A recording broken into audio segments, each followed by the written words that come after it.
After several weeks of back and forth regarding the leadership crisis rocking the Lagos State House of Assembly over the removal of Mudashiru Obasa as Speaker, a resolution appears to be in sight. President Bola Tinubu and some leaders of the All Progressives Congress APC reached a political solution considered a win-win for all parties. After several meetings, virtually everyone agreed to the political solution.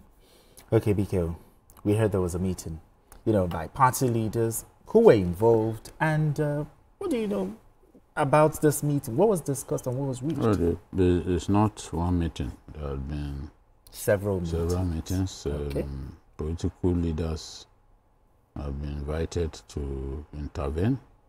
Some of them close to the president, people like Baba Akande, people like Baba Osoba, Okay. But everyone wants a solution. We can't continue like this, where the situation is like a state of flux. No one knows what will happen tomorrow. Lagos, we've always seen the house in Lagos as the best in the country. Okay. And naturally, we want peace to prevail. We want the lawmakers to be able to exercise their mandate with an open heart. So we would want to see a solution found to this matter, and that is what those party leaders are pushing for. The GSC members they played their part. Some of them have spoken to the president. But one thing is clear. I think that history is about to repeat itself, because Fumeta Joshua as Deputy Speaker was removed while she was abroad and while the House was in recess. It was during Fashion last time. And party leaders were not happy that the House members took that decision in a manner that clearly blindsided them.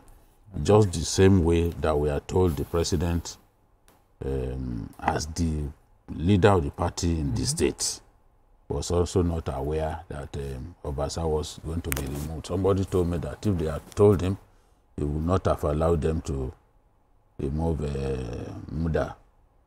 But the president was clearly not happy. When some analysts claimed that they actually got the president's approval. But when the president described what happened as a coup, was reported to have described as a coup, I knew that something was wrong. I knew that he was not in the picture. And the checks that I made clearly pointed to the fact that he was not informed.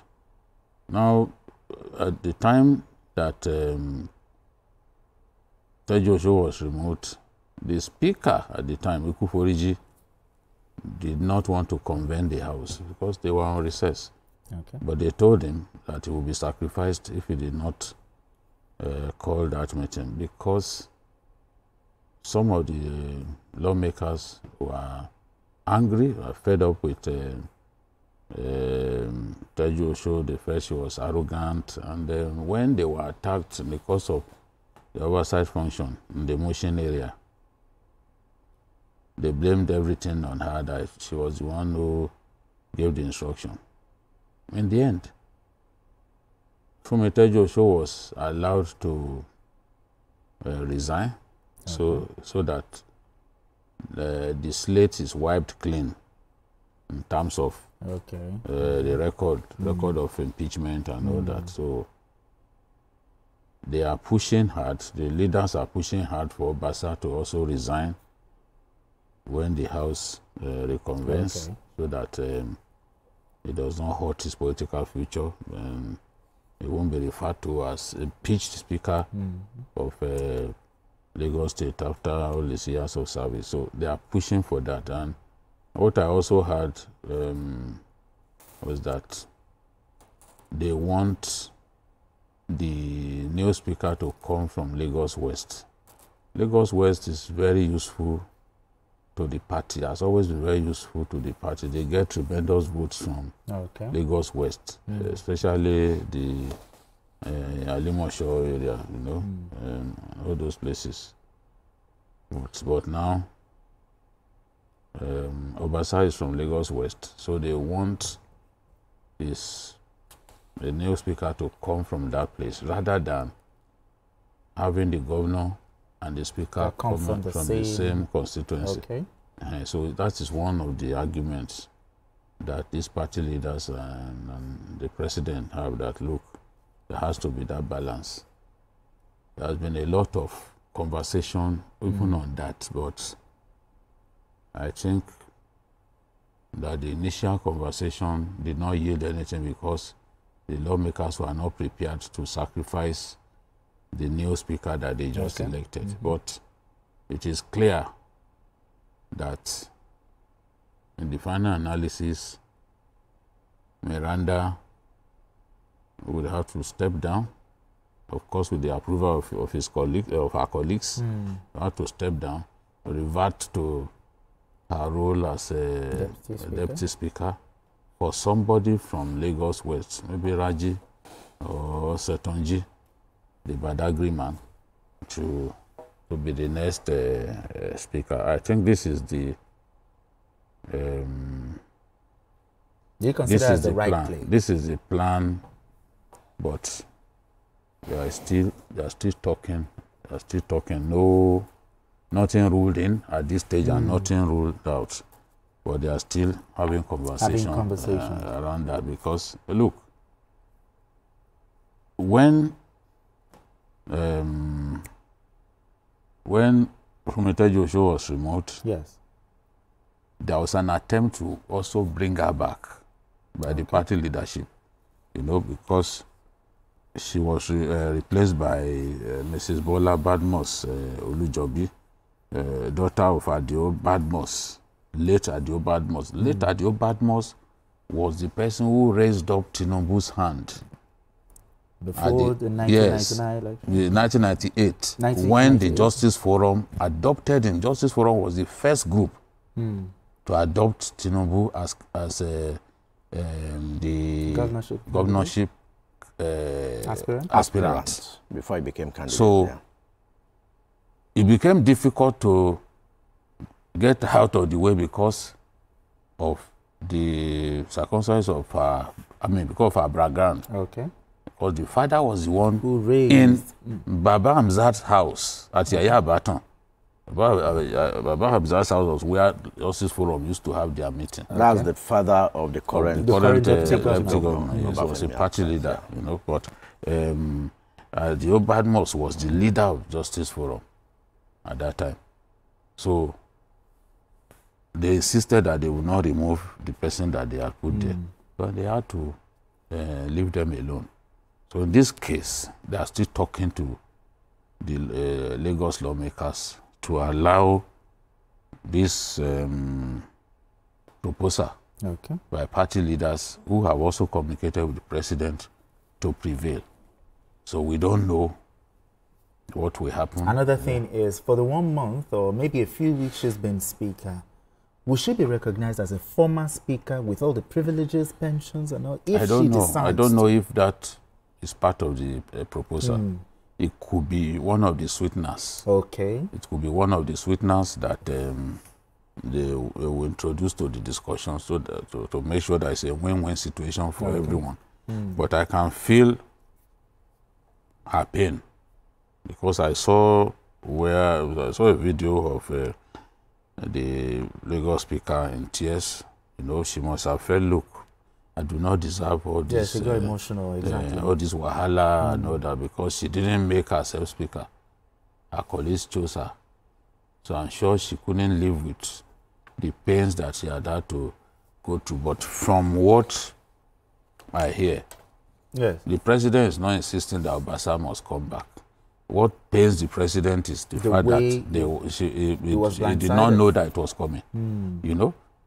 That's why I said, at that time, even the party leaders did not know that Tejoshua will be removed. You know?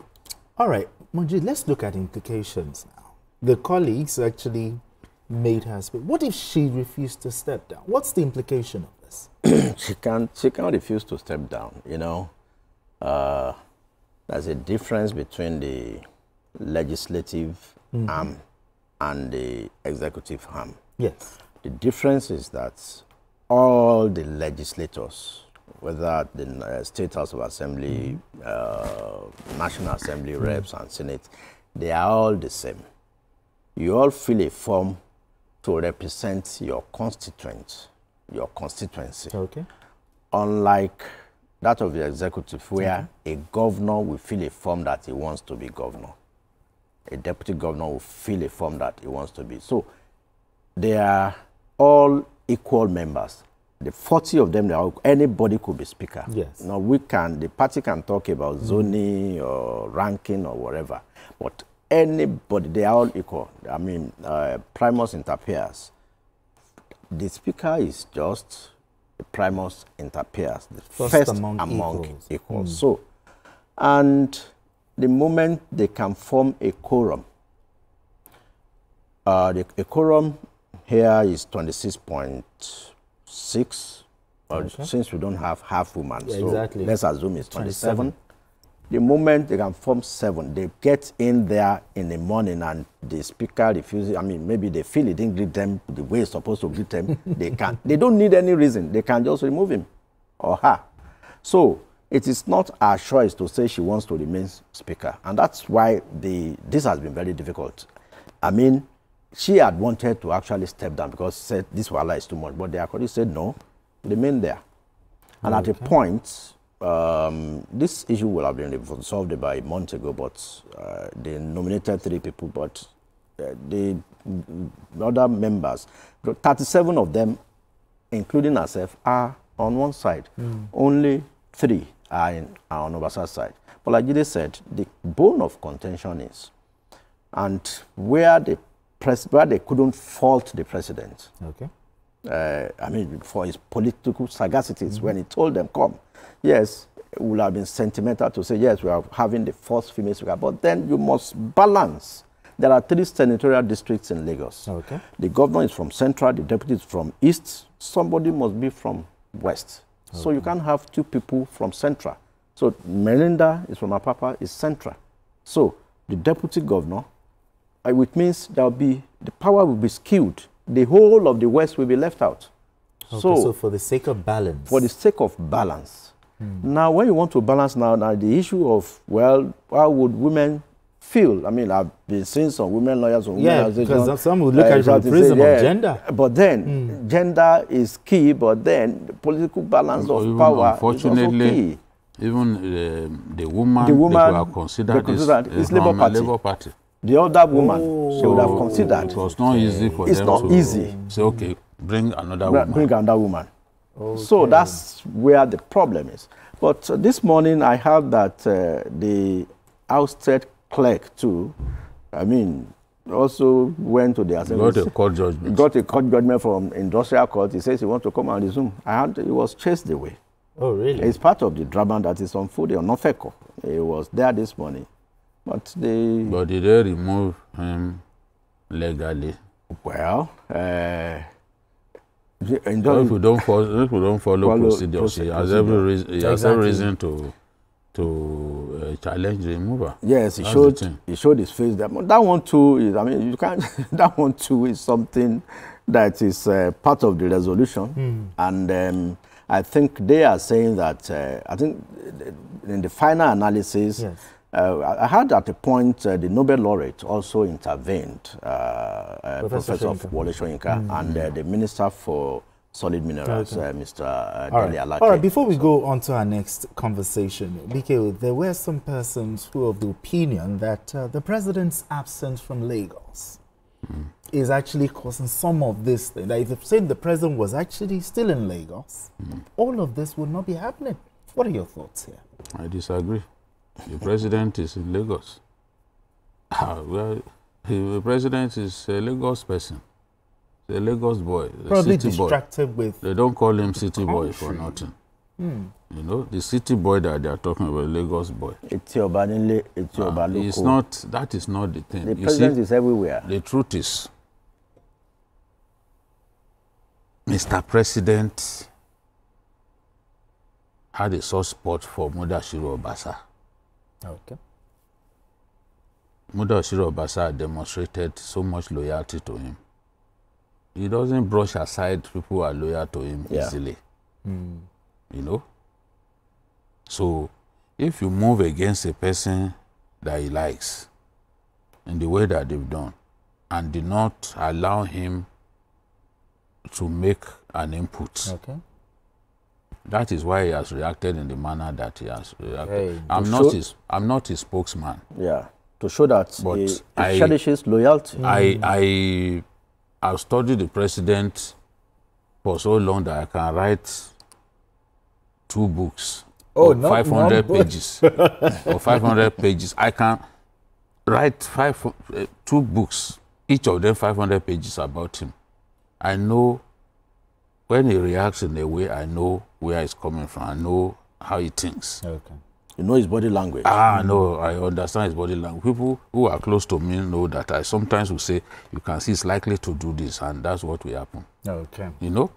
Even on this matter, the whole thing is just didn't think that they should have done it without...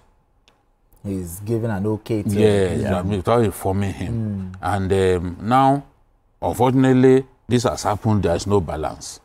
So they've afforded the old man an opportunity to say, okay, why didn't you consider balance? You know, because Lagos, we talk about balance all the time in Lagos. Sure. When Sanwo-Olu appointed those commissioners, Mudashiru Obasa was one of those who said, no, they didn't achieve balance. The thing was too skewed against Lagos Island. Okay. You know? So they've been trying to say, okay, let's have balance in everything that we do. In a cosmopolitan state like Lagos, you've got to try to achieve balance. But if you have governor and speaker coming from the same area, of course people will complain. You've left a loophole. Which the opposition can and the West is very large. The West is very large and deserves to be rewarded. Yes.